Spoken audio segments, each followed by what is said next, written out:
अस्सलाम वालेकुम जी, कैसे हैं आप लोग? सब ठीक ठाक है। एक नई वीडियो के साथ हाजिर होते हैं। ये टीमें आ गई हैं मेरे पास ऑस्ट्रेलिया टूर के लिए और जिम्बाब्वे टूर के लिए, जो सिलेक्शन कमेटी ने अनाउंस की है। एक दो चीज़ें सिलेक्शन कमेटी की मैं बात करूंगा। मुझे ऐसा लगता है कि इन्होंने ना बाबर आजम को जो इंग्लैंड के अगेंस्ट रेस्ट करवा के ना एक अकड़ दिखा दी है। और मुझे ऐसा लगता है कि मतलब वो बस ये इन्होंने खुला डुल्ला सोच लिया कि आप हमारी मर्जी, हम जो भी जिसके साथ जो कुछ भी करें, कोई हमें नहीं जो है वो रोक सकता। क्योंकि सब ये सोचते थे कि जी बाबर आजम को कोई टीम से नहीं निकाल सकता। इन्होंने उसको रेस्ट करवाया या ड्रॉप करवाया, मैं तो रेस्ट का वर्ड नहीं, ये ड्रॉप का वर्ड यूज़ करता हूँ, जो उसको ड्रॉप किया गया। ठीक है। और ये अब मुझे ऐसा लगता है कि ये कोशिश करेंगे हर किसी के साथ, वो एक वर्ड यूज़ करते हैं ना कि बदमाशी लगाई हुई। अब मुझे ऐसा लगता है बदमाशी शुरू कर दी है इन लोगों ने कि अब जो भी हम किसी के साथ जो करेंगे। ये जो सिलेक्शन कमेटी में हमारे साथ जो आकिब जावेद है ना और अजहर अली, देखिए T20 सबसे पहले मैं ऑस्ट्रेलिया की ओडीआई की टीम अनाउंस करता हूँ, जिसमें आमिर जमाल है, अब्दुल्ला शफीक है, अराफात मिनहास हैं, ये एक नए आए हैं। उसके बाद बाबर आजम की वापसी हुई है ओडीआई में ऑस्ट्रेलिया के। फैसल अकरम ये भी नया है, इनको नए मौका दिए दे रहे हैं। हारिस रऊफ़ है, हसीबुल्ला विकेट कीपर हैं, सेकंड विकेट कीपर है। पहला जो है वो रिजवान है। फिर उसके बाद कामरान गुलाम, जो अभी टेस्ट में उन्होंने बड़ी अच्छी परफॉर्मेंस दी, उनको ओडीआई में डाला गया। मोहम्मद हसनैन, अभी जो फ्रॉडिया टूर्नामेंट हुआ था ये डोमेस्टिक का, उसमें उन्होंने अच्छी बॉलिंग की थी। उसके बाद रिजवान विकेट कीपर है। मोहम्मद इरफान खान है, ये पहले भी आ चुके हैं। नसीम शाह की वापसी हुई, साइम अयूब, सलमान अली आगा और शाहीन अफरीदी। ओडीआई में शाहीन अफरीदी की, बाबर आजम की और नसीम शाह की T20 में और ओडीआई अगेंस्ट ऑस्ट्रेलिया टीम में वापसी हुई है। ऑस्ट्रेलिया का जो T20 का स्क्वाड है उसमें बता देता हूँ। अराफात बिन हास है, ये left arm spinner, I think China में गेंद करते हैं शायद, जो मैंने इनको देखा है। ये एक डिफरेंट और एक ऑप्शन है, इस पे वो जा रहे हैं कि शायद वो कामयाब हो जाए, क्योंकि डोमेस्टिक क्रिकेट में वो बॉलिंग अच्छी करते हैं, तो इनको भी मौका दिया गया। बाबर आए हैं, हारिस रऊफ़ है, असीबुल्ला है, जानदाद खान आए हैं। जानदाद खान अभी कोई लाहौर कलंदर से खेले हैं वो। इसमें दो तीन लड़के ऐसे हैं जिम्बाब्वे और ऑस्ट्रेलिया के टूर पे जिनका ताल्लुक लाहौर कलंदर से, और आकिब जावेद भी लाहौर कलंदर से रह चुके हैं। तो मुझे ऐसा कहीं ना कहीं लगता है, ये मैं गलत, अपनी एक मेरी सोच है, मुझे ऐसा लगता है कहीं लाहौर कलंदर के लोगों को फेवर भी दी गई है।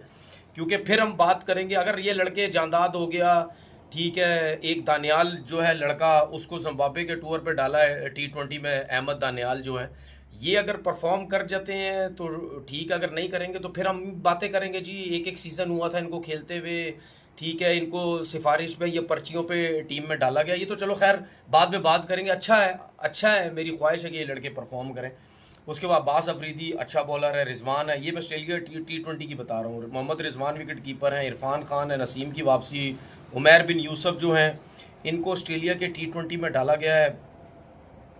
डाला तो गया, मुझे नहीं समझ आ रही है T20 के कैसे प्लेयर परफॉर्म कहीं ना कहीं करते रहे, लेकिन वनडे और फोरडे क्रिकेट में इनकी ज़्यादा अच्छी परफॉर्मेंसेज हैं। फिर उसके बाद साहबजादा फरहान को डाला गया है। सलमान अली आगा, शाहीन की वापसी, सुफियान मुकीम जो है लड़का है, ये इनकी वापसी, ये फर्स्ट टाइम आए हैं। फिर उस्मान खान जो है उनकी वापसी आई है। ये जिम्बाब्वे और ऑस्ट्रेलिया के टूर्स में मिक्स एंड मैच, कुछ नए लड़के कुछ पुराने लड़के वो आए हैं। जिम्बाब्वे के टूर पे बाबर आजम हो गया, शाहीन हो गया और नसीम शाह हो गया, ये तीनों नहीं है, लेकिन रिजवान दोनों टूर्स पे, ऑस्ट्रेलिया के और जिम्बाब्वे के।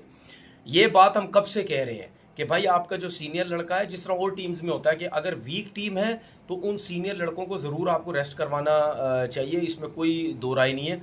और जिम्बाब्वे के टूर पे वनडे और T20 में ज़्यादातर वो लड़के डाले गए हैं जिन्होंने डोमेस्टिक में परफॉर्मेंस दी, या अभी एमर्जिंग एशिया कप वो खेले, उसमें जो परफॉर्मेंसेस दी, उन लड़कों को जो है वो डाला गया। चलो अच्छी बात है, इसमें कोई गलत बात नहीं है कि जिम्बाब्वे जैसी टीम के अगेंस्ट आप अपने नए लड़कों को ट्राई करो, जो आपको बेहतर नज़र आते हैं डोमेस्टिक क्रिकेट के अंदर, स्पेशली जो वाइट बॉल क्रिकेट की बात करते हैं। तो ये बड़ी अच्छी जो है वो सिलेक्शन हुई है।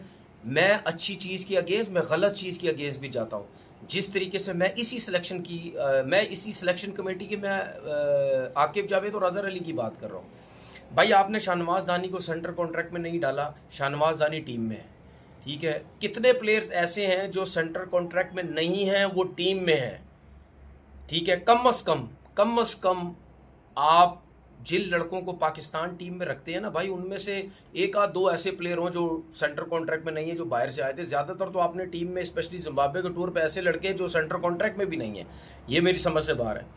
आपने वसीम जूनियर को डाला सेंटर कॉन्ट्रैक्ट में, वसीम जूनियर है ही नहीं, कोई दूर दूर तक नहीं पता, कहीं दूर दूर तक कहीं नहीं पता, सेंटर कॉन्ट्रैक्ट में नाम है, ठीक है। आपने शाहनवाज दानी को हटा के उसको डाल दिए। अच्छा, उसके बाद आपने फ़खर जमान को टीम से फारिग किया।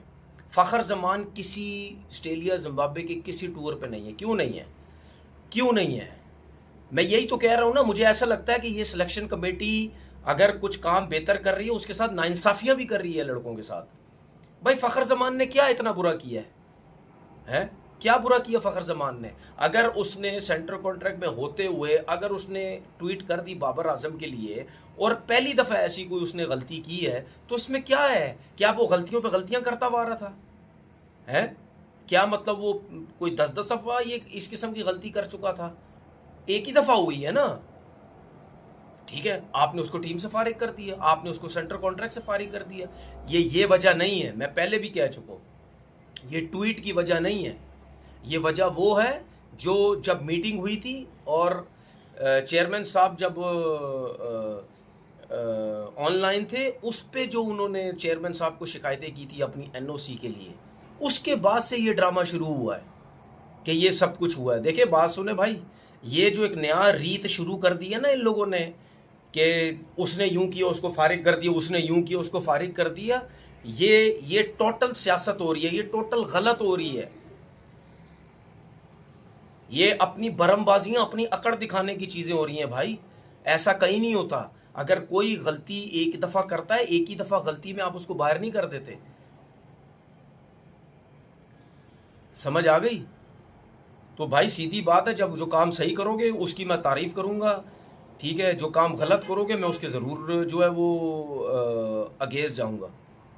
आपने कुछ लड़के सेलेक्ट किए, ठीक है भाई, कुछ लड़के आपने जिम्बाब्वे के टूर पर सेलेक्ट किए, ठीक है, उनका आना चाहिए। लेकिन इन 2 टूर्स के अंदर 2-3 लड़के ऐसे हैं जो मेरी बिल्कुल समझ से बाहर, मैं इनकी परफॉर्मेंस का इंतज़ार करूंगा। अगर इनकी जब परफॉर्मेंस अगर नहीं हुई तो फिर मैं सिलेक्शन कमेटी से पूछूंगा कि भाई ये कैसे पर्चियों पे और कैसे ये डंडों पे आए, क्योंकि ये वही सिलेक्शन कमेटी है ना, यही कहती है ना कि जी डोमेस्टिक के परफॉर्मर्स टीम में आने चाहिए।